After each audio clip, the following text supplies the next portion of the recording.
ಪ್ರೀತಿಯ ವಿದ್ಯಾರ್ಥಿಗಳೇ, ಆಹಾರ ಸಂಪನ್ಮೂಲಗಳಲ್ಲಿ ಸುಧಾರಣೆ ಈ ವಿಷಯವಾಗಿ ಭಾಗ 1ರಲ್ಲಿ ಉತ್ತಮ ಇಳುವರಿಯನ್ನು ಪಡೆಯಲು ನಾವು ತಳಿ ಸುಧಾರಣೆಯಲ್ಲಿ ಅನುಸರಿಸುವಂತಹ ಮಾರ್ಗಗಳ ಬಗ್ಗೆ ತಿಳಿದುಕೊಂಡಿದ್ವಿ. ಹಾಗೆ ಭಾಗ 2ರಲ್ಲಿ ತಳಿ ಉತ್ಪಾದನೆಯ ನಿರ್ವಹಣೆಗೆ ಸಂಬಂಧಿಸಿದ ಹಾಗೆ ಪೋಷಕಾಂಶಗಳ ನಿರ್ವಹಣೆ ಅಂದರೆ ಪೋಷಕಾಂಶಗಳನ್ನ ನಾವು ಸಾವಯವ ಗೊಬ್ಬರ ಮತ್ತು ರಸಗೊಬ್ಬರಗಳ ಮೂಲಕ ಪೂರೈಸ್ತೀವಿ ಅನ್ನುವಂತಹದನ್ನ ಅರ್ಥೈಸಿಕೊಂಡಿದ್ವಿ. ಜೊತೆಗೆ ಬೆಳೆಗೆ ನೀರಾವರಿ ವ್ಯವಸ್ಥೆಯನ್ನ ಒದಗಿಸುವಂತಹದ್ದು, ಕೃಷಿಗೆ ನೀರಾವರಿಯನ್ನ ಒದಗಿಸುವಂತಹದ್ದು ಹಾಗೂ ನೀರಾವರಿ ವ್ಯವಸ್ಥೆಯ ಹಂತಗಳು, ವಿಧಾನಗಳ ಬಗ್ಗೆ ತಿಳಿದುಕೊಂಡಿದ್ವಿ. ಈ ದಿನ ನಾವು ಆಹಾರ ಸಂಪನ್ಮೂಲಗಳಲ್ಲಿ ಸುಧಾರಣೆಗೆ ಸಂಬಂಧಿಸಿದಂತೆ ಭಾಗ 3ರಲ್ಲಿ ನಾವು ಬೆಳೆಯ ಮಾದರಿಗಳ ಬಗ್ಗೆ ತಿಳಿದುಕೊಳ್ಳೋಣ. ಯಾವುದರ ಬಗ್ಗೆ ತಿಳ್ಕೊಳ್ಳೋಣ ಮಕ್ಕಳೇ? ಬೆಳೆಯ ಮಾದರಿಗಳ ಬಗ್ಗೆ.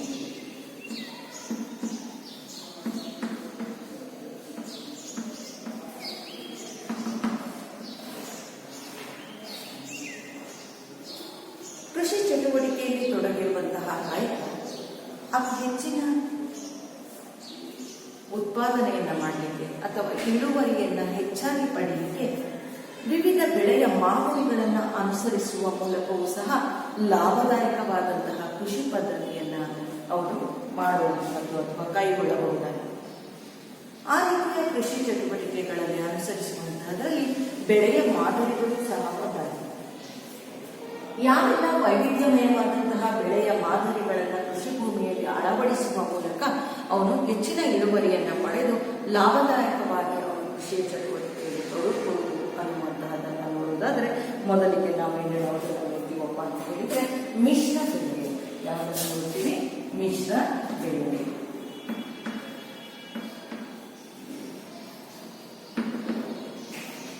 ಹಾಗೆ ಎರಡನೇದು ಯಾವುದಪ್ಪ ಅಂತ ಹೇಳಿದ್ರೆ ಅಂತರ ಬೇಸಾಯ.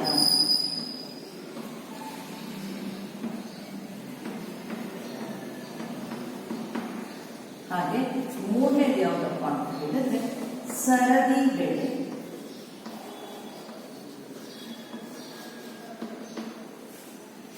ಈ ರೀತಿಯ ಬೆಳೆಯ ವಿಧಾನಗಳನ್ನು ಅನುಸರಿಸುವ ಮೂಲಕ ಕೃಷಿ ಭೂಮಿಯಲ್ಲಿ ಬೆಳೆದಂತಹ ಬೆಳೆಗಳಲ್ಲಿ ಉತ್ತಮ ಇಳುವರಿಯನ್ನು ಪಡೆಯಲಿಕ್ಕೆ ಸಾಧ್ಯ ಆಗ್ತಾ ಹೋಗುತ್ತೆ. ಹಾಗಾದ್ರೆ ಮಿಶ್ರ ಬೆಳೆ ಅಂತ ಹೇಳಿದ್ರೆ ಏನು ಅನ್ನುವಂಥದ್ದು ನೋಡೋದಾದ್ರೆ, ರೈತ ಒಂದು ತುಂಡು ನೆಲದಲ್ಲಿ ಅಥವಾ ಒಂದು ಕೃಷಿ ಭೂಮಿಯಲ್ಲಿ ಒಂದೇ ಸಮಯದಲ್ಲಿ ಒಂದು ತುಂಡು ಕೃಷಿ ಭೂಮಿಯಲ್ಲಿ ಒಂದೇ ಸಮಯದಲ್ಲಿ ಅಟ್ ಎ ಟೈಮ್ 2 ಬೆಳೆಗಳನ್ನ ಬೆಳೆಯುವಂತಹದನ್ನ ನಾವೇನಂತ ಹೇಳಿ ಕರಿತೀವಪ್ಪ ಅಂತ ಹೇಳಿದ್ರೆ ಮಿಶ್ರ ಬೆಳೆ ಅಂತ ಹೇಳಿ ಕರಿತೀವಿ. ಹಾಗೆ ಸರದಿ ಬೇಸಾಯ ಅಂತ ಹೇಳಿದ್ರೆ ಏನಪ್ಪ? ಒಂದು ತುಂಡು ಭೂಮಿ ಏನಿದೆ, ಆ ಒಂದು ತುಂಡು ಭೂಮಿಯಲ್ಲಿ 1 ಎಕರೆ ಭೂಮಿಯಲ್ಲಿ ಅಥವಾ ಒಂದು ನಿರ್ದಿಷ್ಟ ಕೃಷಿ ಭೂಮಿಯಲ್ಲಿ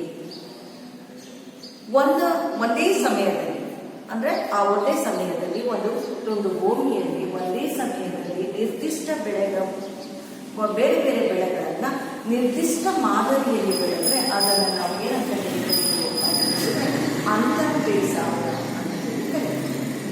ಹಾಗೆ ಸರದಿ ಬೇಸಾಯ ಅಂತ ಹೇಳಿದ್ರೆ ಒಂದು ಕೃಷಿ ಭೂಮಿಯಲ್ಲಿ ಬೇರೆ ಬೇರೆ ಬೆಳೆಗಳನ್ನ ಪೂರ್ವ ನಿರ್ಧರಿತ ಅನುಕ್ರಮದಲ್ಲಿ ಬೆಳೆಯುವುದಕ್ಕೆ ನಾವೇನಂತ ಹೇಳಿ ಕರಿತೀವಪ್ಪ ಅಂತ ಹೇಳಿದ್ರೆ ಸರದಿ ಬೇಸಾಯ ಅಂತ ಹೇಳಿ ಕರಿತೀವಿ. ಹಾಗೆ ಮಿಶ್ರ ಬೆಳೆಗೆ ಒಳಗೊಂಡಂತೆ ಮಿಶ್ರ ಬೆಳೆಗೆ ಸಂಬಂಧಿಸಿದ ಹಾಗೆ ಒಂದು ತುಂಡು ನೆಲದಲ್ಲಿ ಅಥವಾ ಒಂದೇ ಕೃಷಿ ಭೂಮಿಯಲ್ಲಿ ಒಂದೇ ಸಮಯದಲ್ಲಿ ಬೇರೆ ಬೇರೆ ಬೆಳೆಗಳನ್ನ ಬೆಳೆಯುವಂತಹದ್ದು. ಉದಾಹರಣೆಗೆ ಗೋಧಿಯ ಜೊತೆಗೆ ಕಡಲೆಯನ್ನು ಬೆಳೆಯುವಂಥದ್ದು, ಗೋಧಿ ಮತ್ತು ಕಡಲೆ, ಗೋಧಿ ಮತ್ತು ಸಾಸಿವೆ,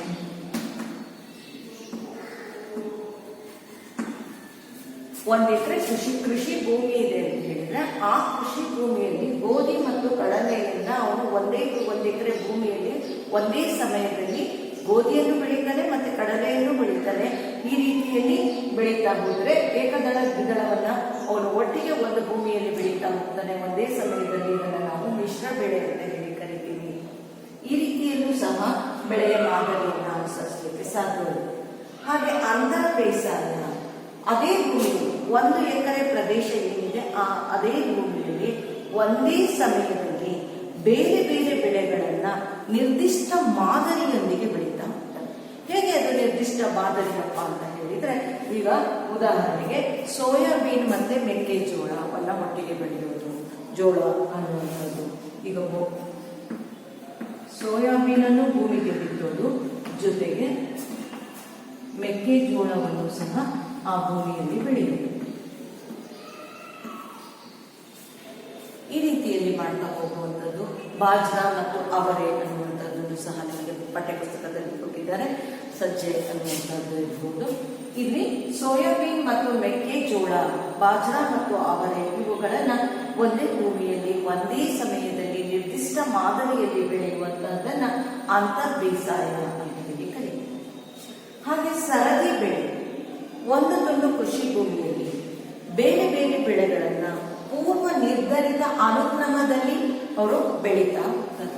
ಹೇಗಪ್ಪ ಅಂತ ಹೇಳಿದ್ರೆ, ಒಂದು ಸಲ ಒಂದು ತುಂಡು ಕೃಷಿ ಭೂಮಿ ಅಂತ ಹೇಳಿದ್ರೆ 1 ಎಕರೆ ಪ್ರದೇಶ, ಅರ್ಧ ಎಕರೆ ಪ್ರದೇಶ ಅಥವಾ ತಾನು ಕೃಷಿ ಚಟುವಟಿಕೆಗೆ ಒಳಪಡಿಸುವಂತಹ ಏನು ಪ್ರದೇಶ ಇದೆ ಆ ಭೂಮಿಯಲ್ಲಿ ಅಲ್ಲಿ ಏನ್ ಮಾಡ್ತಾ ಹೋಗ್ತಾರೆ, ಬೇರೆ ಬೇರೆ ಬೆಳೆಗಳನ್ನ ಪೂರ್ವ ನಿರ್ಧರಿತ ಅನುಕ್ರಮದಲ್ಲಿ ಅಂತ ಹೇಳಿದ್ರೆ, ಒಂದು ಸಲ ಏಕದಳವನ್ನು ಪೂರ್ವ ನಿರ್ಧರಿತವಾಗಿ ನಿರ್ಧರಿಸುವಂತಹ ಅನುಕ್ರಮ ಅಂತ ಹೇಳಿದ್ರೆ ಒಂದರ ನಂತರದಲ್ಲಿ ಅದನ್ನ ಬೆಳೆಯನ್ನ ಬೆಳೀತಾ ಹೋಗ್ತಾರೆ. ಮುಂಗಾರಿನಲ್ಲಿ ಒಂದು ಬೆಳೆ ಆದರೆ ಹಿಂಗಾರಿನಲ್ಲಿ ಒಂದು ಬೆಳೆಯನ್ನ ಬೆಳೆಯುವಂಥದ್ದು, ಅಥವಾ ಒಂದು ಸಲ ಏಕದಳವನ್ನ ಬೆಳೆಸಿದ್ರೆ ಇನ್ನೊಂದು ಸಲ ದ್ವಿದಳವನ್ನ ಬೆಳೆಸುವಂಥದ್ದು. ಈ ರೀತಿಯಲ್ಲೂ ಸಹ ಇಲ್ಲಿ ಏಕದಳ ಮತ್ತು ದ್ವಿದಳವನ್ನ ಬೆಳೆಯುವ ಮೂಲಕ ಇಲ್ಲಿ ಸರದಿ ಬೇಸಾಯವನ್ನು ಸಹ ಮಾಡ್ತಾ ಹೋಗ್ತಾರೆ. ಇಲ್ಲಿಯೂ ಸಹ ಎಲ್ಲ ಕಡೆಯೂ ಸಹ ಅಷ್ಟೇ, ಇಲ್ಲಿ ಒಂದು ನಿರ್ದಿಷ್ಟ ಮಾದರಿ ಅಂತ ಹೇಳಿದ್ರೆ, ಇಲ್ಲಿ ಅನುಕ್ರಮ ಅಂತ ಹೇಳಿದ್ರೆ, ಇಲ್ಲಿ ನಿರ್ದಿಷ್ಟ ಮಾದರಿ ಅಂತ ಹೇಳಿದ್ರೆ ಒಂದು 4 ಲೈನ್ ಅಡ್ಡ ಸಾಲುಗಳಲ್ಲಿ ಸೋಯಾಬೀನ್ ಬೆಳೆದ್ರೆ ಇನ್ನು 4 ಲೈನ್ ಅಡ್ಡ ಸಾಲುಗಳಲ್ಲಿ ಮೆಕ್ಕೆಜೋಳವನ್ನು ಬೆಳೆಯುವುದರ ಮೂಲಕ ಅವರು ಈ ರೀತಿಯ ಕೃಷಿ ಪದ್ಧತಿಯನ್ನು ಅನುಸರಿಸ್ತಾ ಹೋಗ್ತವೆ. ಇಲ್ಲಿ ಅನುಕ್ರಮವಾಗಿ ಒಂದರ ನಂತರ ಮತ್ತೊಂದರಂತೆ ಬೆಳೆಗಳನ್ನ ಮುಂಗಾರಿಗೆ ಅನುಗುಣವಾಗಿ ಒಂದು ಬೆಳೆಯನ್ನ, ಹಿಂಗಾರಿಗೆ ಅನುಗುಣವಾಗಿ ಒಂದು ಬೆಳೆಯನ್ನು ಬೆಳೀತಾ ಹೋಗ್ತಾರೆ. ಆದರೆ ಮಿಶ್ರ ಬೆಳೆಯಲ್ಲಿ ಒಂದೇ ಭೂಮಿಯಲ್ಲಿ ಬೇರೆ ಬೇರೆ ಬೆಳೆಗಳನ್ನ ಒಂದೇ ಸಲ ಏನ್ ಮಾಡ್ತಾ ಹೋಗ್ತಾರೆ, ಬೆಳೀತಾ ಹೋಗ್ತಾರೆ. ಈ ರೀತಿಯದಕ್ಕಾಗಿ ಉದಾಹರಣೆಯಾಗಿ ನೋಡಬಹುದು, ಈ ಚಿತ್ರದಲ್ಲಿ ವೀಕ್ಷಣೆ ಮಾಡಬಹುದು. ಮಿಶ್ರ ಬೆಳೆಗೆ ಸಂಬಂಧಿಸಿದ ಹಾಗೆ ಕಂಡುಬರುವಂತಹ ಬೆಳೆಗಳನ್ನು ನೀವು ಕಾಣಬಹುದು. ಇದು ಮಿಶ್ರ ಬೆಳೆಗಳಾಗಿದೆ. ಹಾಗೆ ನೆಕ್ಸ್ಟ್ ನೀವು ನೋಡ್ತಾ ಇರುವಂತಹದ್ದು ಯಾವುದಾಗಿದೆ, ಅಂತರ ಬೇಸಾಯಕ್ಕೆ ಸಂಬಂಧಿಸಿದಂತಹ ಒಂದು ಚಿತ್ರಣವನ್ನು ಸಹ ನೀವು ಬೆಳೆಯನ್ನು ಸಹ ವೀಕ್ಷಣೆ ಮಾಡಬಹುದು. ಹಾಗೆ ಆನಂತರದಲ್ಲಿ ಸರದಿ ಬೆಳೆಗೆ ಸಂಬಂಧಿಸಿರುವಂತಹ ಅಂಶವನ್ನು ಸಹ ನೋಡಬಹುದೇ.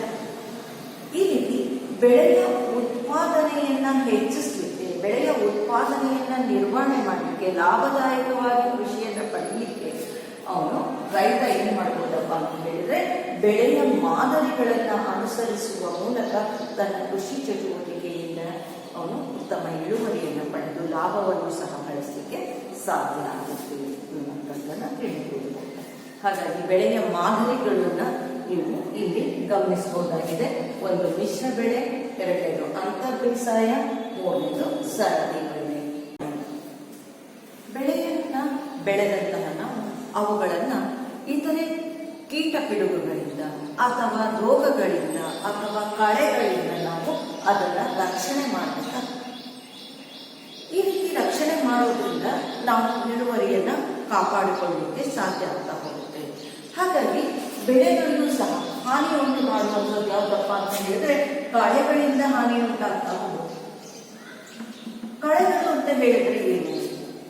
ನಾವು ಬೆಳೆಯುವಂತಹ ಬೆಳೆಗಳ ನಡುವೆ ಬೆಳೆಯುವಂತಹ ಅನಪೇಕ್ಷಿತ ಸಸ್ಯಗಳನ್ನ ನಾವು ಏನಂತ ಹೇಳಿ ಕರಿತೀವಿ, ಕಳೆ ಅಂತ ಹೇಳಿ ಕರಿತೀವಿ.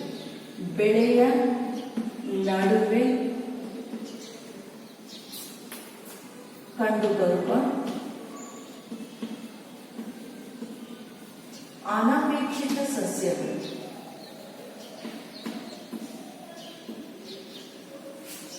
ಅನಪೇಕ್ಷಿತ ಸಸ್ಯಗಳನ್ನ ನಾವು ಕಳೆ ಅಂತ ಹೇಳಿ ಕರಿತೀವಿ. ಈ ಕಳೆಗಳು ಯಾವೆಲ್ಲ ಕಳೆಗಳು ಅಂತ ಹೇಳಿದ್ರೆ, ನಾವು ಏನು ಮುಖ್ಯ ಬೆಳೆ ಬೆಳಿತಿದೀವಿ ನಾವು ಬಿತ್ತನೆ ಮಾಡಿದಂತಹ ಬೆಳೆ ಅಲ್ಲದೆ ಆ ಕೃಷಿ ಭೂಮಿಯಲ್ಲಿ ತನ್ನಷ್ಟಕ್ಕೆ ತಾನೇ ಹುಟ್ಟಿಕೊಂಡಂತಹ ಬೇಡವಾದಂತಹ ಸಸ್ಯಗಳಾಗಿರ್ತವೆ. ಅದಕ್ಕೆ ಉದಾಹರಣೆಯಾಗಿ ಈ ಕಳೆಯ ಹೆಸರನ್ನ ಕೇಳಿದ್ದೀರ, ಪಾರ್ಥೇನಿಯಂ, ಹಾಗೆ ಝ್ಯಾಂಥಿಯಂ, ನೆಕ್ಸ್ಟ್ ಸೈಪರಿನಸ್,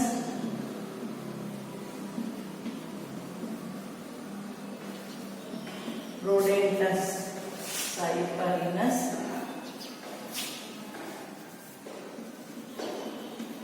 ರೋಡೆಂಟಸ್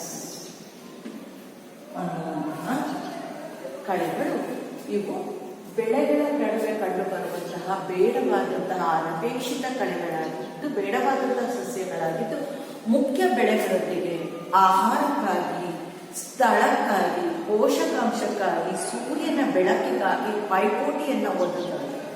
ಈ ರೀತಿ ಪೈಪೋಟಿಯನ್ನು ಒಡ್ಡುವುದರ ಮೂಲಕ ಬೆಳೆಗಳಿಗೆ ಬೇಕಾದಂತಹ ಪೋಷಕಾಂಶಗಳನ್ನಾಗಲಿ, ನೀರನ್ನಾಗಲಿ, ಆಹಾರ ಪದಾರ್ಥವನ್ನಾಗಲಿ ಅಥವಾ ಬೆಳಕನ್ನಾಗಲಿ ಅದಕ್ಕೆ ಪೂರೈಕೆ ಆಗದೆ ಇರುವಂತೆ ಅಡಚಣೆಯನ್ನು ಉಂಟು ಮಾಡುವಂತಹ ಈ ಕಳೆಗಳೇನಿದೆ, ಪಾರ್ಥೇನಿಯಂ ಆಗಿರ್ಬೋದು, ಝ್ಯಾಂಥಿಯಂ ಆಗಿರ್ಬೋದು, ಸೈಪರಿನಸ್, ರೋಡೆಂಟಸ್ ಅನ್ನುವಂತಹದ್ದು ಗರಿಕೆ ಆಗಿರ್ಬೋದು, ಇವೇನಿದೆ ಇವುಗಳನ್ನ ನಾವು ನಿರ್ಮೂಲನ ಮಾಡೋದ್ರಿಂದಲೂ ಸಹ ಬೆಳೆಯನ್ನ ರಕ್ಷಣೆ ಮಾಡಬಹುದು. ಹೇಗೆ ನಿರ್ಮೂಲನೆ ಮಾಡುವುದು? ಕಳೆಯನ್ನ ತೆಗಿಲಿಕ್ಕೆ ಯಾಂತ್ರಿಕ ವಿಧಾನವನ್ನ ಬಳಸ್ತೀವಿ. ಹಾಗೆ ನಾವು ಕೈಯಿಂದಲೂ ಸಹ ಏನ್ ಮಾಡ್ತೀವಿ, ಕಳೆಯನ್ನ ಕಿತ್ತಾಕ್ತೀವಿ. ಕೈಯಿಂದಲೂ ಸಹ ಕಳೆಯನ್ನ ನಾವು ಕಿತ್ತು ಹಾಕ್ಬೋದು, ಅಥವಾ ಸಣ್ಣ ಸಣ್ಣ ಕೃಷಿ ಉಪಕರಣಗಳನ್ನ ಬಳಸಿ ನಾವು ಕಳೆಯನ್ನ ಕೀಳ್ಬಹುದು.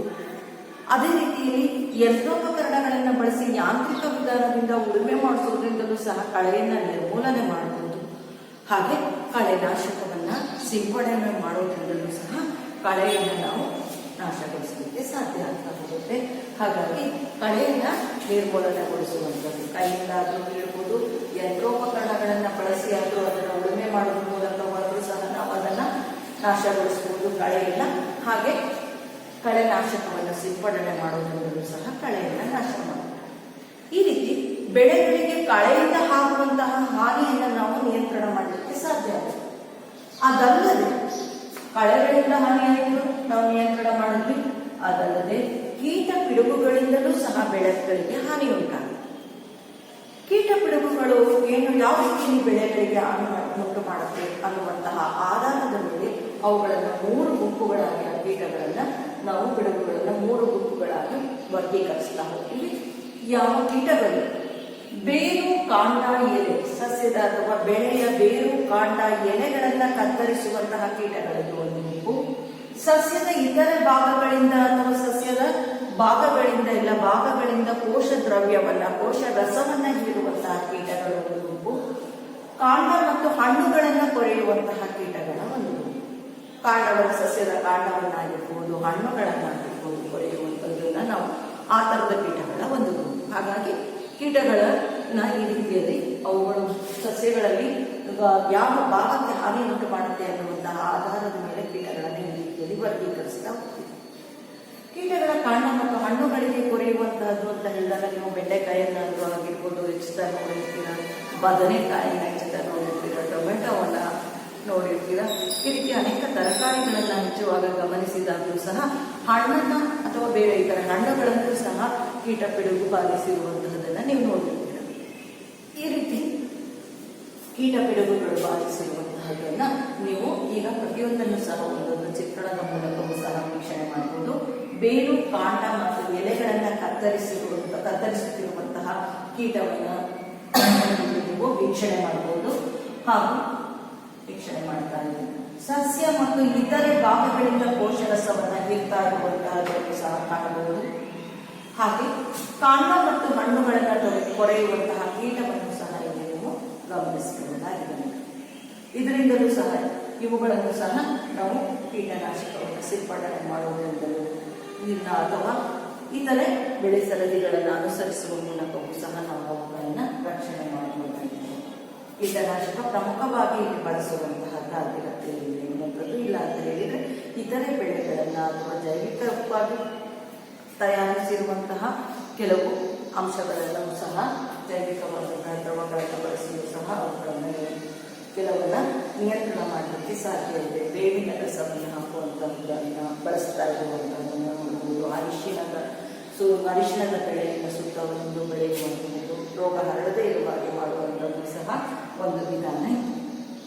ನೆಕ್ಸ್ಟ್ ಇರುವಂಥದ್ದು ಸಸ್ಯಗಳಿಗೆ ಇಳುವರಿ ಚೆನ್ನಾಗಿ ಬಂದಂತಹ ಇಳುವರಿಯನ್ನ ಬೆಳೆದಂತಹ ಸಸ್ಯಗಳನ್ನ ಕೆಲವೊಮ್ಮೆ ಈ ರೀತಿಯ ಕೆಲವು ರೋಗಗಳ ವಿರುದ್ಧ ಅವುಗಳನ್ನ ನಾವು ರಕ್ಷಣೆ ಮಾಡಬೇಕಾಗುತ್ತೆ. ಕೆಲವೊಮ್ಮೆ ರೋಗಗಳಲ್ಲದೆ ಇದ್ರೆ ಕಳೆಗಳಿಂದ ರಕ್ಷಣೆ ಮಾಡಬೇಕಾಗುತ್ತೆ, ಇಲ್ಲ ಅಂತ ಹೇಳಿದ್ರೆ ಕೀಟ ಪಿಡುಗುಗಳಿಂದ ರಕ್ಷಣೆ ಮಾಡಬೇಕಾಗುತ್ತೆ. ಇಲ್ಲಾಂದ್ರೆ ಮನುಷ್ಯನಿಗೆ ಹೇಗೆ ಅನೇಕ ಕಾಯಿಲೆಗಳು ಬ್ಯಾಕ್ಟೀರಿಯಾ, ಶಿಲೀಂಧ್ರ, ವೈರಸ್ನಿಂದ ಬರುತ್ತೆ, ಹಾಗೆ ಸಸ್ಯಗಳಿಗೂ ಸಹ ಬ್ಯಾಕ್ಟೀರಿಯಾ, ಶಿಲೀಂಧ್ರ, ವೈರಸ್ನಿಂದ ಅನೇಕ ರೋಗಗಳು ಬರ್ತಾ ಹೋಗುತ್ತೆ. ಹಾಗಾಗಿ ಅಂತಹ ಸೂಕ್ಷ್ಮ ಜೀವಿಗಳಿಂದ ಬರುವಂತಹ ರೋಗಗಳನ್ನು ಸಹ ರಕ್ಷಣೆಯನ್ನ ಮಾಡಬೇಕಾಗುತ್ತೆ. ಬೆಳೆಗಳಿಗೆ ಬರುವಂತಹ ಕಾಯಿಲೆಗಳು ಗಾಳಿಯಿಂದ ಬರುತ್ತೆ, ನೀರಿನಿಂದ ಬರುತ್ತೆ, ಮಣ್ಣಿನಿಂದ ಬರುವಂತದ್ದು. ಹಾಗಾಗಿ ಗಾಳಿ, ನೀರು, ಮಣ್ಣಿನ ಮೂಲಕ ಹರಡುವಂತಹ ರೋಗಗಳು ಇರುತ್ತೆ. ಈ ರೋಗಗಳು ಸಹ ಬೆಳೆಗಳ ಹಾನಿ ಉಂಟು ಮಾಡುವಂತದ್ದಾಗುತ್ತೆ. ಅದರಲ್ಲಿ ಬ್ಯಾಕ್ಟೀರಿಯಾದಿಂದ ಬರುವಂತಹ ರೋಗಗಳು ಏನಿದೆ ಅಂತಹ ರೋಗಗಳು ಬೆಳೆಗಳಿಗೆ ಬರುವಂತಹದ್ದು ಕಂದು ಕೊಳೆ ರೋಗ, ಇಲ್ಲಿ ನಾವು ವೀಕ್ಷಣೆ ಮಾಡಬಹುದಾಗಿದೆ.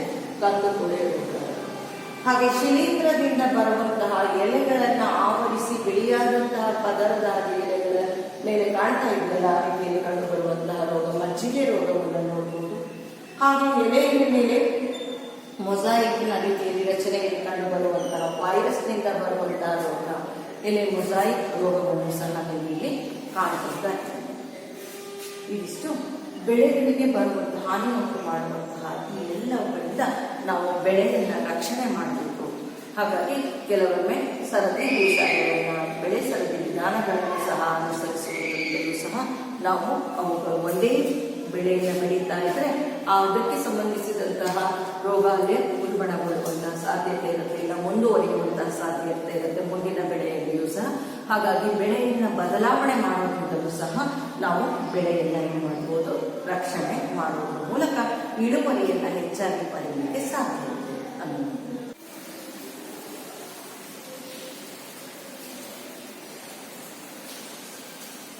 ಇಳುವರಿಯನ್ನ ಹೆಚ್ಚಾಗಿ ಪಡೆಯುವಂತಹ ರೈತ ಸಂತಸದಿಂದ ಇರಬೇಕು ಅಂತ ಹೇಳಿದ್ರೆ ಧಾನ್ಯಗಳನ್ನು ಶೇಖರಣೆ ಮಾಡುವಂತಹ ಸಮಯದಲ್ಲೂ ಸಹ ಅತಿ ಹೆಚ್ಚಿನ ಮುಂಜಾಗ್ರತಾ ಕ್ರಮವನ್ನು ವಹಿಸಬೇಕಾಗುತ್ತೆ. ಧಾನ್ಯಗಳ ಶೇಖರಣೆಯೂ ಸಹ ಒಂದು ಪ್ರಮುಖ ಹಂತವಾಗಿದೆ ಬೆಳೆಯ ಉತ್ಪಾದನೆಯ ನಿರ್ವಹಣೆ ಹಾಗೂ ಕೊನೆಯ ಹಂತವಾಗಿದೆ. ಹಾಗಾಗಿ ಬೆಳೆಯ ಉತ್ಪಾದನೆಯ ನಿರ್ವಹಣೆಯ ಜೊತೆಗೆ ನಾವು ಬೆಳೆಯ ಮಾದರಿಗಳ ಬಗ್ಗೆ ತಿಳಿದುಕೊಂಡಿದ್ದೀವಿ. ಹಾಗೆ ಧಾನ್ಯಗಳ ಶೇಖರಣೆಗೆ ಸಂಬಂಧಿಸಿದ ಹಾಗೆ ಸಂಗ್ರಹಣೆಯನ್ನು ಮಾಡಿದಾಗ ಬೆಳೆದಂತಹ ಇಳುವರಿಯನ್ನು ಹೆಚ್ಚಾಗಿ ಪಡೆದಂತಹ ಆ ಬೆಳೆದಂತಹ ಧಾನ್ಯಗಳನ್ನು ಸಂಗ್ರಹಣೆ ಮಾಡುವಂತಹ ಸಮಯದಲ್ಲಿಯೂ ಸಹ ಅಧಿಕ ಪ್ರಮಾಣದ ನಷ್ಟವನ್ನು ಅನುಭವಿಸಬೇಕಾಗುತ್ತೆ.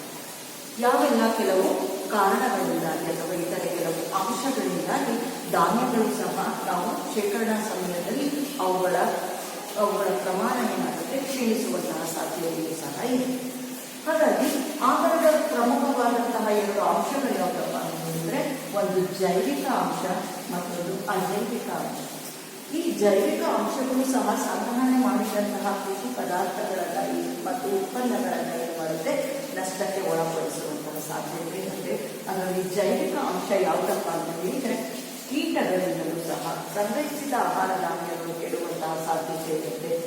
ದಂಶಕಗಳು ಅಂತ ಹೇಳಿದ್ರೆ ಇಲಿಗಳು, ಹೆಗ್ಗಣಗಳು, ಮೊಲಗಳು, ಅಳಿಲು ಇವೆಲ್ಲವೂ ಸಹ ಆಗುತ್ತಿದೆ. ಇವುಗಳಿಂದಲೂ ಸಹ ಏನಾಗುತ್ತೆ ಆಹಾರ ಧಾನ್ಯಗಳು ಸಂಗ್ರಹಿಸಿದ ಆಹಾರ ಧಾನ್ಯಗಳ ಗುಣಮಟ್ಟ ಕಡಿಮೆ ಆಗುವಂಥದ್ದು ಅಥವಾ ಕ್ಷೀಣಿಸುವಂತಹ ಸಾಧ್ಯತೆ ಇರುತ್ತೆ. ಅಥವಾ ಶಿಲೀಂಧ್ರಗಳಿಂದ, ಹುಳುಗಳಿಂದ, ಬ್ಯಾಕ್ಟೀರಿಯಾಗಳಿಂದ ಸಹ ಆಹಾರ ಸಂಗ್ರಹ ಧಾನ್ಯಗಳಿಗೆ ತೊಂದರೆ ಆಗುವಂಥ ಸಾಧ್ಯತೆ ಇರುತ್ತೆ. ಇದು ಜೈವಿಕ ಅಂಶ. ಅಜೈವಿಕ ಅಂಶಗಳು ಯಾವುದಪ್ಪ ಅಂತ ಹೇಳಿದ್ರೆ ಸಂಗ್ರಹಾಗಾರಗಳೇನಿದೆ ಆ ಸಂಗ್ರಹಾಗಾರಗಳಲ್ಲಿ ತೇವಾಂಶ, ಅಸಮರ್ಪಕ ತೇವಾಂಶ ಇದೆ.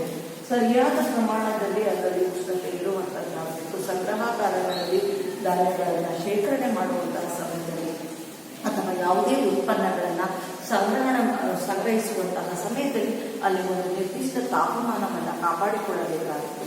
ಅಲ್ಲೇನಾದರೂ ಆ ನಿರ್ದಿಷ್ಟ ತಾಪಮಾನದ ಅಥವಾ ನಿರ್ದಿಷ್ಟವಾದಂತಹ ತೇವಾಂಶದಲ್ಲಿ ವ್ಯತ್ಯಯ ಕಂಡಾಗಲೂ ಸಹ ಆಹಾರ ಪದಾರ್ಥಗಳ ಮೇಲೆ ಅಥವಾ ಇಳುವರಿಯ ಮೇಲೆ ಅಥವಾ ಉತ್ಪನ್ನಗಳ ಮೇಲೆ ಅಥವಾ ಧಾನ್ಯಗಳ ಮೇಲೆ ಅಲ್ಲಿ ಅದು ನಷ್ಟಕ್ಕೆ ಒಳಗಾಗುವಂಥ ಸಾಧ್ಯತೆ ಇರುತ್ತೆ. ಹಾಗೂ ತಾಪಮಾನದಲ್ಲಿ ಉಂಟಾಗುವಂತಹ ವ್ಯತ್ಯಯದಿಂದಲೂ ಸಹ ಈ ಎಲ್ಲ ಕಾರಣಗಳಿಂದಾಗಿ ನಾವು ಸಂಗ್ರಹಿಸಿದಂತಹ ಆಹಾರ ಧಾನ್ಯಗಳೇನಿದೆ ಆ ಆಹಾರ ಧಾನ್ಯಗಳ ಅಥವಾ ಉತ್ಪನ್ನಗಳ ಗುಣಮಟ್ಟ ಏನಾಗ್ತಾ ಹೋಗುತ್ತೆ, ಕುಸಿತ ಆಗುತ್ತೆ ಅಥವಾ ಕಡಿಮೆ ಆಗುತ್ತೆ ಅನ್ನುವಂಥದ್ದು. ಹಾಗೂ ತೂಕ ನಷ್ಟ ಆಗುತ್ತೆ. ಸಂಗ್ರಹಿಸಿಟ್ಟಂತಹ ಸಮಯದಲ್ಲಿಯೇ ಅದರ ತೂಕ ಏನಾಗ್ತಾ ಹೋಗುತ್ತೆ, ಕಡಿಮೆ ಆಗುವಂತಹದ್ದಾಗುತ್ತೆ. ಹಾಗೂ ಸಂಗ್ರಹಿಸಿಟ್ಟಂತಹ ಧಾನ್ಯಗಳ ಮೊಳಕೆಯುವಿಕೆಯ ಸಾಮರ್ಥ್ಯ ಏನಾಗುತ್ತೆ, ಕ್ಷೀಣಿಸಲೂಬಹುದಾಗುತ್ತೆ. ಈ ಎಲ್ಲ ಕಾರಣಗಳಿಂದಾಗಿ ಆ ಸಂಗ್ರಹಿಸಿಟ್ಟ ಧಾನ್ಯಗಳು ಉತ್ತಮವಾದಂತಹ ಮೊಳಕೆ ಬರುವಂತಹ ಸಾಮರ್ಥ್ಯವನ್ನು ಕಳೆದುಕೊಳ್ಳುವಂತಹ ಸಾಧ್ಯತೆ ಇದೆ. ಹಾಗೆ ಧಾನ್ಯಗಳಲ್ಲಿ ನಿರ್ವರಣತೆ ಅನ್ನುವಂಥದ್ದು, ಬಣ್ಣ ಕಳೆದುಕೊಳ್ಳುವಂಥದ್ದು, ಗುಣಮಟ್ಟವನ್ನು ಕುಸಿತ ಆಗುವಂತಹದ್ದು ಕಂಡುಬರ್ತಾರೆ. ಹಾಗಾಗಿ ಈ ರೀತಿ ಅಷ್ಟೆಲ್ಲ ಕಷ್ಟಪಟ್ಟು ಬೆಳೆದಂತಹ ಇಳುವರಿ ಅಥವಾ ಉತ್ಪನ್ನಗಳ ಮಾರುಕಟ್ಟೆ ಮೌಲ್ಯ ಏನಾಗುತ್ತೆ, ಮಾರುಕಟ್ಟೆಯ ಮೌಲ್ಯ ಕುಸಿತ ಉಂಟಾಗುತ್ತೆ. ಹಾಗಾಗಿ ಸೂಕ್ತವಾದಂತಹ ರೀತಿಯಲ್ಲಿ ಉತ್ಪನ್ನಗಳನ್ನು ಸಮರ್ಪಕವಾಗಿ ನಾವು ಉಪಚಾರವನ್ನು ಮಾಡಬೇಕು. ಹಾಗೂ ಉಗ್ರಾಣಗಳಲ್ಲಿ ಸಮರ್ಪಕವಾಗಿ ಅದನ್ನು ನಿರ್ವಹಣೆ ಮಾಡಬೇಕು. ಕ್ರಮಬದ್ಧವಾಗಿ ನಿರ್ವಹಣೆ ಮಾಡಿದಾಗ ನಾವು ಧಾನ್ಯಗಳನ್ನು ಉತ್ತಮ ರೀತಿಯಲ್ಲಿ ಶೇಖರಣೆ ಮಾಡಿ ಇಳುವರಿಯನ್ನು ಕಾಪಾಡಿಕೊಂಡು ರೈತ ಲಾಭವನ್ನು ಹೆಚ್ಚು ಪಡೆಯಲಿಕ್ಕೆ ಸಾಧ್ಯ ಆಗ್ತಾ ಹೋಗುತ್ತೆ. ಹಾಗಾಗಿ ಧಾನ್ಯಗಳ ಶೇಖರಣಾ ಸಮಯದಲ್ಲಿ ಸಹ ಅದರ ಮೇಲೆ ಪ್ರಭಾವ ಬೀರುವಂತಹ ಜೈವಿಕ ಮತ್ತು ಅಜೈವಿಕ ಅಂಶಗಳು ಮತ್ತು ಈ ಎಲ್ಲ ಜೈವಿಕ ಮತ್ತು ಅಜೈವಿಕ ಅಂಶಗಳಿಂದಾಗಿ ಉತ್ಪನ್ನಗಳ ಗುಣಮಟ್ಟ ಕುಸಿತ ಆಗಲಿ ಅಥವಾ ತೂಕ ನಷ್ಟ ಆಗುವಂಥದ್ದಾಗಲಿ, ಮೊಳೆಯುವಿಕೆಯ ಸಾಮರ್ಥ್ಯ ಕುಂಠಿತಗೊಳ್ಳುವಂಥದ್ದಾಗಲಿ ಅಥವಾ ಧಾನ್ಯಗಳ ನಿರ್ವಹಣತೆ ಆಗಲಿ, ಜೊತೆಗೆ ಉತ್ಪನ್ನಗಳ ಮಾರುಕಟ್ಟೆಯ ಮೌಲ್ಯ ಕುಸಿತ ಉಂಟಾಗುವಂಥದ್ದು ಈ ಎಲ್ಲ ಆಂತರಿಕ ಜೈವಿಕ ಮತ್ತು ಅಜೈವಿಕ ಅಂಶಗಳ ಕಾರಣ ಆಗಿರುತ್ತೆ. ಇವುಗಳಿಂದ ರಕ್ಷಣೆ ಮಾಡುವಾಗ ಧಾನ್ಯಗಳನ್ನು ನಾವು ಉತ್ಪನ್ನಗಳನ್ನು ಸಮರ್ಪಕವಾಗಿ ಉಪಚಾರ ಮಾಡಿದಾಗ, ಉಗ್ರಾಣಗಳಲ್ಲಿ ಕ್ರಮಬದ್ಧವಾಗಿ ನಿರ್ವಹಣೆ ಮಾಡಿದಾಗ ಅವುಗಳನ್ನು ನಾವು ಮಾರುಕಟ್ಟೆಯಲ್ಲಿ ಮೌಲ್ಯವನ್ನು ವರ್ಧಿಸಿ ನಾವು ಅದನ್ನು ಲಾಭದಾಯಕವಾಗಿ ಕೃಷಿ ಇಳುವರಿಯನ್ನು ತೆಗೆದುಕೊಂಡ ರೈತ ಲಾಭವನ್ನು ಪಡೆಯಲಿಕ್ಕೆ ಸಾಧ್ಯವಾಗುತ್ತದೆ.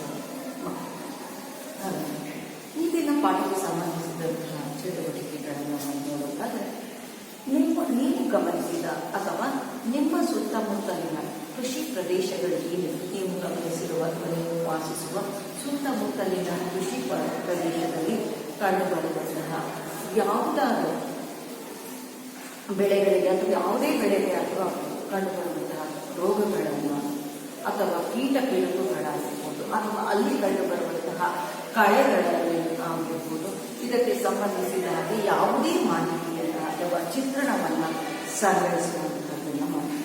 ಹಾಗೆ ಧಾನ್ಯಗಳು, ಯಾವುದೇ ಧಾನ್ಯಗಳೇನಾದರೂ ಈ ರೀತಿಯಲ್ಲಿ ಗುಣಮಟ್ಟ ಕುಸಿತ ಆಗಿರುವಂಥದ್ದು ಅಥವಾ ಇನ್ನು ಯಾವುದೇ ರೀತಿಯಲ್ಲಿ ನಿರ್ವಹಣೆ ಆಗಿರ್ಬೋದು ಅಥವಾ ಅದರಲ್ಲಿ ಹುಳ ಆಗಿರುವಂಥದ್ದು, ಮನೆಗಳಲ್ಲೂ ಸಹ ಕೆಲವು ಧಾನ್ಯಗಳ ಸಂಗ್ರಹವನ್ನು ಅಸಮರ್ಪಕವಾಗಿ ನಾವು ಅದನ್ನು ಸರಿಯಾಗಿ ಸಂಗ್ರಹ ಮಾಡದೇ ಇದ್ದರೆ ಅಲ್ಲಿಯೂ ಸಹ ಈ ರೀತಿಯ ನಾವು ಧಾನ್ಯಗಳು ಕ್ಷೀಣಿಸಿರುವಂಥದ್ದನ್ನು ಕಾಣ್ತೀವಿ. ಆ ರೀತಿಗೆ ಸಂಬಂಧಿಸಿದಂತಹ ಯಾವುದೇ ಮಾಹಿತಿಗಳನ್ನು ನೀವು ಸಂಗ್ರಹಿಸಿದಂತಹ ಒಂದು ಚಟುವಟಿಕೆಯನ್ನು ಪೂರ್ಣಗೊಳಿಸಿದೆ. ಆಹಾರ ಸಂಪನ್ಮೂಲಗಳಲ್ಲಿ ಸುಧಾರಣೆಯ ಈ ಪಾಠದಲ್ಲಿ ನಾವು ತಳಿ ಸುಧಾರಣೆಯ ಬಗ್ಗೆ ಮತ್ತು ಹಾಗೆ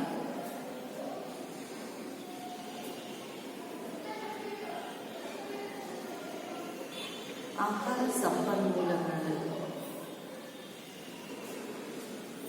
ಈ ಆಹಾರ ಸಂಪನ್ಮೂಲಗಳಲ್ಲಿ ಸುಧಾರಣೆಗೆ ಸಂಬಂಧಿಸಿದ ಹಾಗೆ ನಾವು ತಳಿ ಸುಧಾರಣೆಯ ಬಗ್ಗೆ ಹಾಗೂ ಉತ್ಪಾದನೆಯ ನಿರ್ವಹಣೆಯ ಬಗ್ಗೆ ಹಾಗೂ ಬೆಳೆಯ ರಕ್ಷಣೆಯ ಬಗ್ಗೆ ಇವುಗಳ ಬಗ್ಗೆ ನಾವು ತಿಳಿದುಕೊಳ್ಳೋಣ. ಅಂದರೆ ಕೃಷಿ ಚಟುವಟಿಕೆಗಳಿಗೆ ಸಂಬಂಧಿಸಿದ ಹಾಗೆ, ಕೃಷಿ ಉತ್ಪನ್ನಗಳಿಗೆ ಸಂಬಂಧಿಸಿದ ಹಾಗೆ ನಾವು ಸಸ್ಯ ಮೂಲಗಳಲ್ಲಿ ಹೇಗೆ ಇಳುವರಿಯನ್ನು ಹೆಚ್ಚು ಪಡೆಯುವಂತಹದ್ದು ಇವುಗಳ ಬಗ್ಗೆ ನಾವು ತಿಳಿದುಕೊಳ್ಳೋಣ. ಈಗ ನಾವು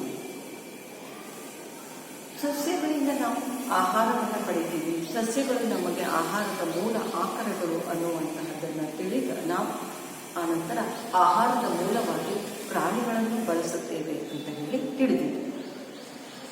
ಆಹಾರದ ಮೂಲವಾಗಿ ನಾವು ಪ್ರಾಣಿಗಳನ್ನು ಬಳಸ್ತೀವಿ ಅಂತ ಹೇಳಿದರೆ ಏನೆಲ್ಲ ಕಾರಣಗಳಿಗೆ ಯಾವೆಲ್ಲ ಆಹಾರ ಮೂಲಗಳನ್ನು ಅದರಿಂದ ಪಡಿತೀವಪ್ಪ ಅಂತ ಹೇಳಿದರೆ, ಮೊಟ್ಟೆಗಾಗಿ ಪ್ರಾಣಿಗಳನ್ನು ಅವಲಂಬಿಸಿರ್ತೀವಿ, ಅದೇ ರೀತಿಯಲ್ಲಿ ಹಾಲಿಗಾಗಿ ಪ್ರಾಣಿಗಳನ್ನು ಅವಲಂಬಿಸಿರ್ತೀವಿ, ಹಾಗೂ ಮಾಂಸಕ್ಕಾಗಿಯೂ ಸಹ ಪ್ರಾಣಿಗಳನ್ನು ಅವಲಂಬಿಸಿರ್ತೀವಿ. ಈ ಪ್ರಾಣಿಗಳನ್ನು ವೈಜ್ಞಾನಿಕವಾಗಿ ಅಥವಾ ಜಾನುವಾರುಗಳನ್ನು ವೈಜ್ಞಾನಿಕವಾಗಿ ಸಾಕುವಂತಹ ವಿಧಾನ ಏನಿದೆ ಅದನ್ನು ನಾವು ಪಶುಸಂಗೋಪನೆ ಅಂತ ಹೇಳಿ ಕರಿತೀವಿ. ಯಾಕೆ ಅಂತ ಹೇಳಿದರೆ ಇಲ್ಲಿಯೂ ಸಹ ಜನಸಂಖ್ಯೆ ಏರಿದ ಹಾಗೆ ಜನಸಂಖ್ಯೆಯ ಹೆಚ್ಚಳ ಆದಂತೆ ನಮಗೆ ಆಹಾರೋತ್ಪನ್ನಗಳಲ್ಲಿ ಪಶುಸಂಗೋಪನೆಯಿಂದ ನಾವು ಪಡೆಯುವಂಥ ಆಹಾರೋತ್ಪನ್ನಗಳ ಬೇಡಿಕೆಯೂ ಸಹ ಏನಾಗ್ತಾ ಇದೆ, ಹೆಚ್ಚಿಗೆ ಆಗ್ತಾ ಇದೆ. ಹಾಗಾಗಿ ಜಾನುವಾರುಗಳನ್ನು ವೈಜ್ಞಾನಿಕ ವಿಧಾನಗಳಲ್ಲಿ ನಾವು ಅವುಗಳನ್ನು ಸಾಕುವಂತಹದ್ದು, ನಿರ್ವಹಣೆ ಮಾಡಬೇಕಾಗಿದೆ. ಜಾನುವಾರುಗಳನ್ನು ವೈಜ್ಞಾನಿಕವಾಗಿ ನಿರ್ವಹಣೆ ಮಾಡುವಂತಹದ್ದನ್ನು ನಾವು ಏನಂತ ಹೇಳಿ ಕರಿತೀವಪ್ಪ ಅಂತ ಹೇಳಿದರೆ ಪಶುಸಂಗೋಪನೆ ಅಂತ ಹೇಳಿ ಕರಿತೀವಿ. ಪಶುಸಂಗೋಪನೆಯನ್ನು ನಾವು ಮಾಡುವಂತಹ ಸಮಯದಲ್ಲಿ ಯಾವೆಲ್ಲ ಪ್ರಾಣಿಗಳನ್ನು ನಾವು ಸಾಕ್ತಾ ಹೋಗ್ತೀವಿ ಅನ್ನುವಂಥದ್ದನ್ನು ನೋಡಿದಾಗ ದನಗಳನ್ನು ಅಥವಾ ಕುರಿಗಳನ್ನು, ಮೇಕೆಯನ್ನು, ಕೋಳಿಗಳನ್ನು ಸಹ ಸಾಕಣೆ ಮಾಡ್ತೀವಿ. ಹಾಗಾಗಿ ಜೇನನ್ನು, ಅದೇ ರೀತಿಯಲ್ಲಿ ಮೀನುಗಳನ್ನು, ಇವುಗಳನ್ನೆಲ್ಲ ನಾವು ಸಾಕಾಣಿಕೆಯನ್ನು ಮಾಡುವಂಥದ್ದನ್ನು ಕಾಣ್ತಾ ಇದ್ದೀವಿ. ಇವುಗಳೆಲ್ಲವುಗಳನ್ನು ಸಹ ನಾವು ಆಹಾರದ ಮೂಲವಾಗಿ ಅವುಗಳನ್ನು ಆಹಾರವಾಗಿ ಬಳಸ್ತಾ ಇದ್ದೀವಿ. ಹಾಗಾಗಿ ಈ ಜಾನುವಾರುಗಳಿಗೆ ಬಂದರೆ ದನಗಳನ್ನು ಸಾಕ್ತಾ ಇದ್ದೀವಿ.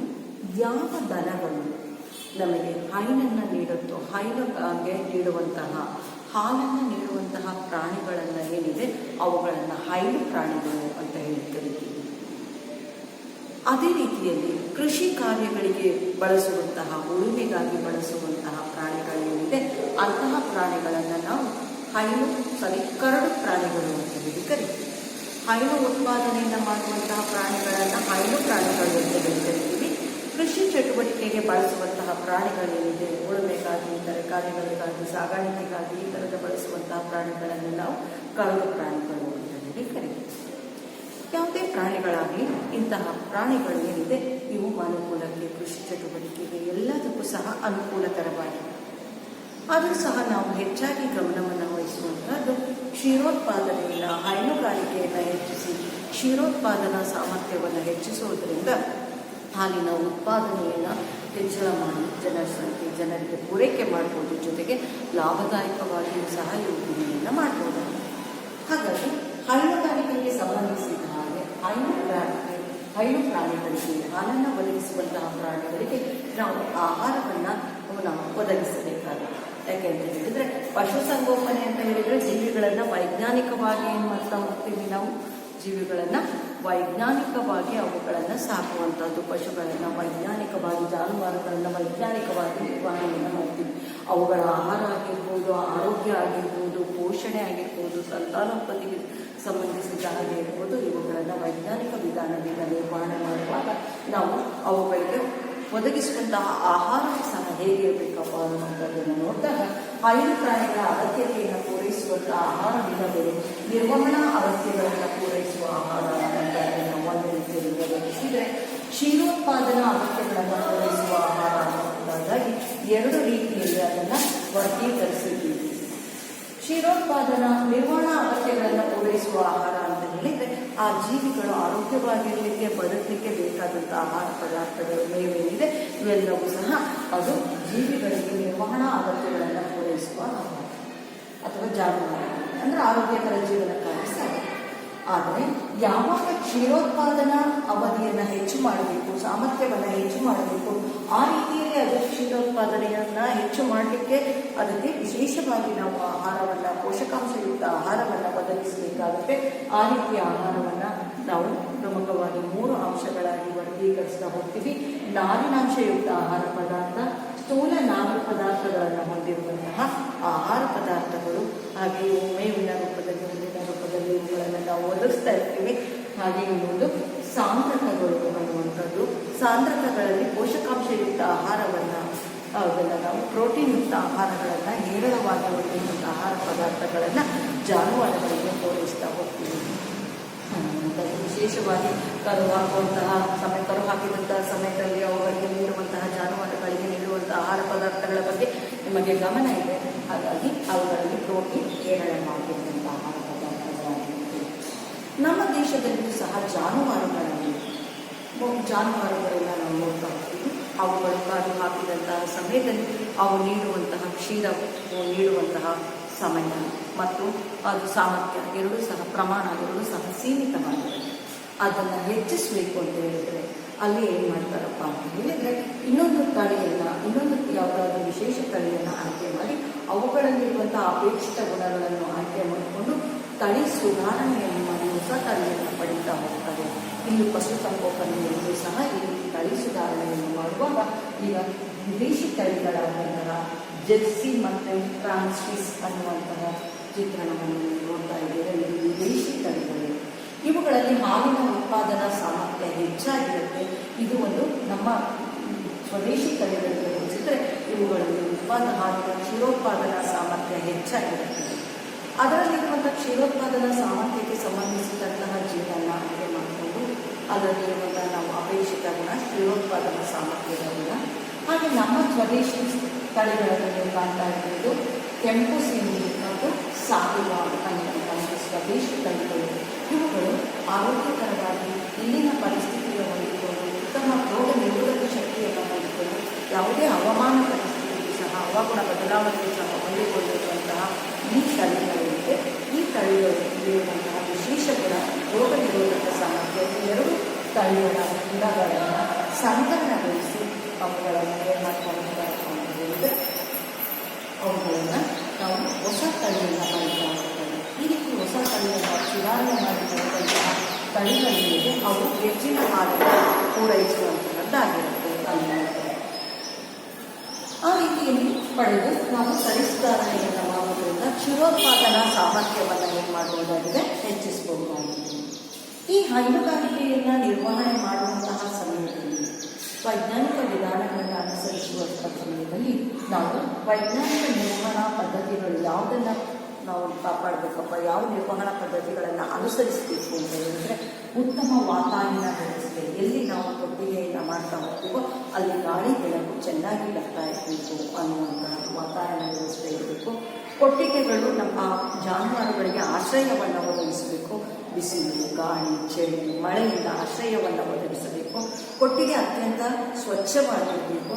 ಕೊಟ್ಟಿಗೆಯಲ್ಲಿ ಜಾನುವಾರುಗಳನ್ನು ಕಟ್ಟುವಂತಹ ಪ್ರದೇಶದಲ್ಲಿ ಮೇವನ್ನು ತಿನ್ನುವಂತಹ ಪ್ರದೇಶ ಎತ್ತರವಾಗಿದ್ದು ಅದು ಸಗಣಿ ಅಥವಾ ಗೋಮೂತ್ರವನ್ನು ವಿಸರ್ಜಿಸುವಂತಹದ್ದು ಏನಿದ ಜಾಗದಲ್ಲಿ ಅದು ಸ್ವಲ್ಪ ಇಳಿಜಾರಾಗಿದ್ದಾಗ ಗೋಮೂತ್ರ ಅದೇನಾಗುತ್ತೆ, ಅದು ಹರಿದು ಹೋಗುತ್ತೆ, ಅಲ್ಲೇ ನಿಲ್ಲದಂತೆ. ಅಲ್ಲಿ ಯಾವುದೇ ರೀತಿಯಲ್ಲಿ ಆ ಜಾನುವಾರುಗಳಿಗೆ ತೇವಾಂಶಯುಕ್ತವಾಗಿ ಅಲ್ಲಿ ಮಾಲಿನ್ಯ ಉಂಟಾಗದೇ ಇರದೆ ಸ್ವಚ್ಛತೆಯಿಂದ ಇರಲಿಕ್ಕೆ ಸಾಧ್ಯ ಆಗ್ತಾ ಹೋಗುತ್ತೆ. ಜೊತೆಗೆ ಆ ಜಾನುವಾರುಗಳನ್ನು ಆಗಾಗ್ಗೆ ಮೈಯನ್ನು ತೊಳೆಯುವುದರ ಮೂಲಕ ಅವುಗಳ ದೇಹದ ಮೇಲಿನ ಇತರೆ ಕೂದಲುಗಳು ಅವುಗಳ ಉದುರುವಿಕೆ ಆ ಥರದ್ದು ಏನಾದರೂ ಕಂಡು ಬರ್ತಾ ಇರುತ್ತೆ. ಹಾಗಾಗಿ ಜಾನುವಾರುಗಳನ್ನು ಸಹ ಸ್ವಚ್ಛತೆಯಿಂದ ಕಾಪಾಡಬೇಕು. ಇಲ್ಲ ಅಂತ ಹೇಳಿದರೆ ಜಾನುವಾರುಗಳಿಗೂ ಸಹ ಅನೇಕ ರೀತಿಯಲ್ಲಿ ಆ ಜಾನುವಾರುಗಳು ಸಹ ರೋಗಗಳಿಗೆ ಸುತ್ತಾಗುತ್ತೆ. ಆ ರೀತಿ ಯಾವ ರೋಗಗಳಿಗೆ ಸುತ್ತಾಗುತ್ತಪ್ಪ ಅಂತ ಹೇಳಿದರೆ ಜಾನುವಾರುಗಳಿಗೂ ಸಂಬಂಧಿಸಿದಾಗ ಅವುಗಳ ದೇಹದ ಮೇಲೆ ಕೆಲವು ಪರಾವಲಂಬಿ ಜೀವಿಗಳು ಅವುಗಳ ದೇಹದ ಮೇಲೆ ದಾಳಿ ಇಟ್ಟು ಅವುಗಳಿಗೆ ಹಾನಿ ಉಂಟು ಮಾಡುತ್ತೆ. ಉಣ್ಣೆಗಳಂತಹ ಜೀವಿಗಳು ಅವುಗಳಿಗೆ ಹಾನಿ ಉಂಟು ಮಾಡುತ್ತೆ. ಹಾಗೆ ಅವುಗಳ ದೇಹದ ಒಳಗೆ ಇರುವಂತಹ ಕೆಲವು ಪರಾವಲಂಬಿಗಳು, ಹುಳುಗಳು ಅನ್ನುವಂಥದ್ದು, ಜಂತು ಹುಳುಗಳು, ಇವುಗಳು ಸಹ ಅವುಗಳಿಗೆ ಹಾನಿ ಉಂಟು ಮಾಡುವಂತಹ ಸಾಧ್ಯತೆ ಇರುತ್ತೆ.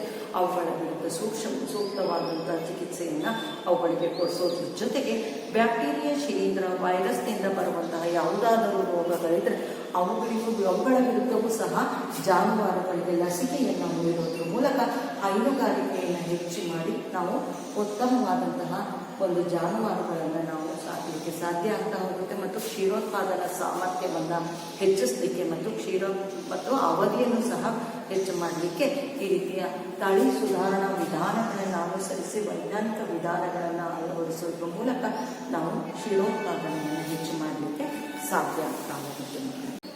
ಹಾಗೆ ಪಶುಸಂಗೋಪನೆಯಲ್ಲಿ ಕೋಳಿ ಸಾಕಾಣಿಕೆಯನ್ನು ಸಹ ಮಾಡ್ತಾ ಹೋಗ್ತೀವಿ.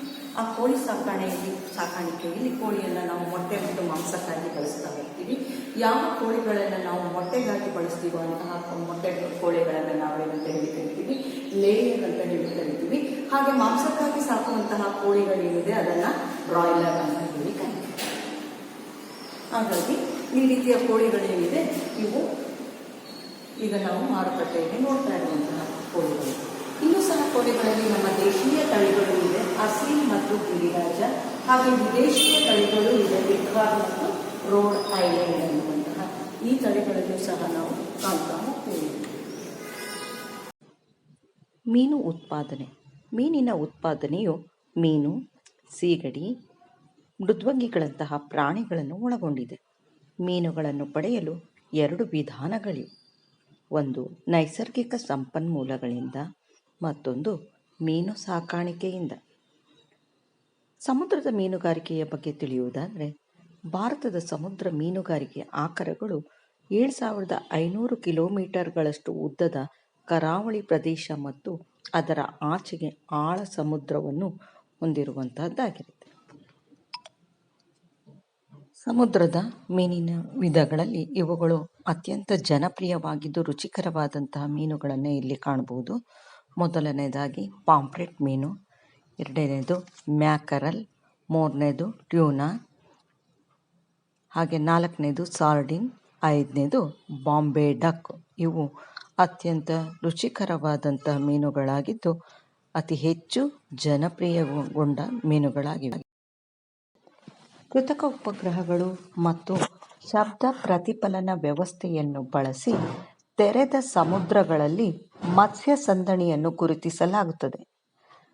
ಮೀನುಗಳಷ್ಟೇ ಅಲ್ಲದೆ ಸಿಗಡಿಗಳು, ಮಸಲ್ಗಳನ್ನು ಸಹ ಆಹಾರವಾಗಿ ಬಳಸಲಾಗುತ್ತದೆ. ಚಿತ್ರದಲ್ಲಿ ನೀವು ಸೀಗಡಿಯನ್ನು ಗಮನಿಸಬಹುದಾಗಿದೆ. ಮೊದಲನೆಯದು ಸಮುದ್ರದ ನೀರಿನಲ್ಲಿ ಕಂಡುಬರುವಂತಹ ಸೀಗಡಿಗಳು, ಇನ್ನೊಂದು ಸಿಹಿ ನೀರಿನಲ್ಲಿ ಕಂಡುಬರುವಂತಹ ಸೀಗಡಿ. ಅಲ್ಲದೆ ಆಯಿಸ್ಟರ್ ಅಥವಾ ಮುತ್ತಿನ ಪ್ರಾಣಿಗಳನ್ನು ಅವುಗಳು ಉತ್ಪತ್ತಿ ಮಾಡುವಂತಹ ಮುತ್ತುಗಳಿಗಾಗಿಯೂ ಸಹ ಕೃಷಿ ಮಾಡುತ್ತಾರೆ. ಒಳನಾಡ ಮೀನುಗಾರಿಕೆ. ಕಾಲುವೆಗಳು, ಕೆರೆಗಳು, ಜಲಾಶಯಗಳು ಮತ್ತು ನದಿಗಳನ್ನು ಒಳಗೊಂಡ ಸಿಹಿ ನೀರಿನ ಆಕರಗಳು. ಸಮುದ್ರ ನೀರು ಮತ್ತು ಸಿಹಿ ನೀರು ಮಿಶ್ರವಾಗುವಂತಹ ಅಳಿವೆಗಳು. 5 ಅಥವಾ 6 ಮೀನು ಪ್ರಭೇದಗಳ ಒಂದು ಸಂಯೋಜನೆಯನ್ನು ಒಂದು ಮೀನು ಕೊಳದಲ್ಲಿ ಬಳಸುತ್ತಾರೆ. ಮೀನಿನ ಕೊಳದಲ್ಲಿ 5-6 ರೀತಿಯ ಮೀನುಗಳನ್ನು, 5-6 ಪ್ರಭೇದದ ಮೀನುಗಳನ್ನು ಅದರಲ್ಲಿ ಬಿಟ್ಟು ಅವುಗಳನ್ನು ಕೃಷಿ ಮಾಡ್ತಾರೆ ಅಥವಾ ಸಾಕ್ತಾರೆ. ಇಲ್ಲಿ ವಿಭಿನ್ನ ಆಹಾರ ಅಭ್ಯಾಸವಿರುವ ಮತ್ತು ಆಹಾರಕ್ಕಾಗಿ ತಮ್ಮೊಳಗೆ ಸ್ಪರ್ಧಿಸುವಂತಹ ಮೀನಿನ ಪ್ರಭೇದಗಳನ್ನು ಆಯ್ಕೆ ಮಾಡಲಾಗುತ್ತದೆ. ಇದರ ಪರಿಣಾಮವಾಗಿ ಕೊಳದ ಎಲ್ಲ ಭಾಗಗಳಲ್ಲಿ ಲಭ್ಯವಿರುವ ಆಹಾರವು ಬಳಸಲ್ಪಡುತ್ತದೆ. ಉದಾಹರಣೆಗೆ ನೀವು ಮುಂದಿನ ಚಿತ್ರದಲ್ಲಿ ವೀಕ್ಷಣೆ ಮಾಡಿದಾಗ ಇದರ ಬಗ್ಗೆ ತಿಳಿಯುತ್ತೆ. ಕೃಷಿಗೆ ಒಳಪಡುವಂತಹ ಮೀನುಗಳೇನಿದೆ ತಮ್ಮಲ್ಲೇ ಆಹಾರಕ್ಕಾಗಿ ಪೈಪೋಟಿ ನಡೆಸದಂತೆ ನೀರಿನ ಮೇಲ್ಮೈಯಲ್ಲಿ ಆಹಾರವನ್ನು ಸೇವಿಸುವಂತಹ ಮೀನುಗಳನ್ನು, ಕೊಳದ ಮಧ್ಯಭಾಗದ ಆಹಾರ ಸೇವಿಸುವಂತಹ ಮೀನುಗಳು ಹಾಗೂ ಕೊಳದ ತಳಭಾಗದಲ್ಲಿ ಆಹಾರವನ್ನು ಸೇವಿಸುವಂತಹ ಮೀನುಗಳನ್ನು, ಈ ರೀತಿ ಬೇರೆ ಬೇರೆ ಪ್ರಭೇದದ ಮೀನುಗಳನ್ನು ಕೊಳದಲ್ಲಿ ಬಿಟ್ಟು ಅದನ್ನು ಸಾಕ್ತಾ ಹೋಗ್ತಾರೆ.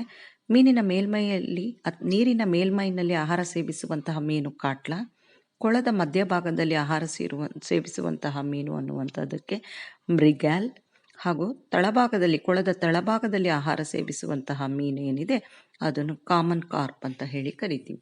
ಈ ರೀತಿಯ ಮೀನುಗಳನ್ನು, ವಿವಿಧ ಪ್ರಭೇದದ ಮೀನುಗಳನ್ನು ಕೊಳದಲ್ಲಿ ಸಾಕಲಿಕ್ಕೆ ಅಥವಾ ಕೃಷಿ ಮಾಡಲು ಬಳಸುತ್ತಾರೆ. ಜೇನು ಸಾಕಾಣಿಕೆ. ಜೇನು ತುಪ್ಪದ ಉತ್ಪಾದನೆಗಾಗಿ ಜೇನು ಸಾಕಾಣಿಕೆ ಮಾಡುವುದು ಒಂದು ಕೃಷಿ ಉದ್ಯಮವಾಗಿದೆ. ಜೇನುತುಪ್ಪದ ಜೊತೆಗೆ ಜೇನುಗೂಡು ಮೇಣದ ಆಕಾರವಾಗಿದ್ದು ಇದನ್ನು ವಿವಿಧ ತಯಾರಿಕೆಯಲ್ಲಿ ಬಳಸುತ್ತಾರೆ. ಜೇನಿನ ವಾಣಿಜ್ಯ ಉತ್ಪಾದನೆಗಾಗಿ ಬಳಸುವಂತಹ ಸ್ಥಳೀಯ ತಳಿಗಳನ್ನು ಈಗ ನೀವು ಕಾಣಬಹುದು. ಏಪಿಸ್ ಫ್ಲೋರೆ ಅನ್ನುವಂತಹ ಒಂದು ಜೇನುನೊಣವನ್ನು ಇಲ್ಲಿ ನೀವು ವೀಕ್ಷಣೆ ಮಾಡ್ತಾ ಇದ್ದೀರಾ. ವಾಣಿಜ್ಯ ಉತ್ಪಾದನೆಗೆ ಬಳಸುವಂತಹ ಭಾರತೀಯ ತಳಿ ಅಥವಾ ಸ್ಥಳೀಯ ತಳಿಯಾದಂತಹ ಇನ್ನೊಂದು ಜಾತಿಯ ಜೇನುನೊಣ ಏಪಿಸ್ ಡಾರ್ಸೆಟಾ ಅನ್ನುವಂತಹದ್ದನ್ನು ಸಹ ಈಗ ನೀವು ಚಿತ್ರದಲ್ಲಿ ಕಾಣಬಹುದು. ಈಗ ನೀವು ವೀಕ್ಷಿಸುತ್ತಾ ಇರುವಂತಹದ್ದು ಇಟಲಿಯ ತಳಿ ಏಪಿಸ್ ಮೆಲಿಫೆರಾ ಅನ್ನುವಂಥದ್ದು ಇದು ಇಟಲಿಯ ತಳಿಯಾಗಿದ್ದು ಜೇನಿನ ವಾಣಿಜ್ಯ ಉತ್ಪಾದನೆಗಾಗಿ ಇಟಲಿಯ ಈ ತಳಿಯಾದಂತಹ ಏಪಿಸ್ ಮೆಲ್ಲಿಫೆರಾವನ್ನು ಬಳಸಲಾಗುತ್ತದೆ.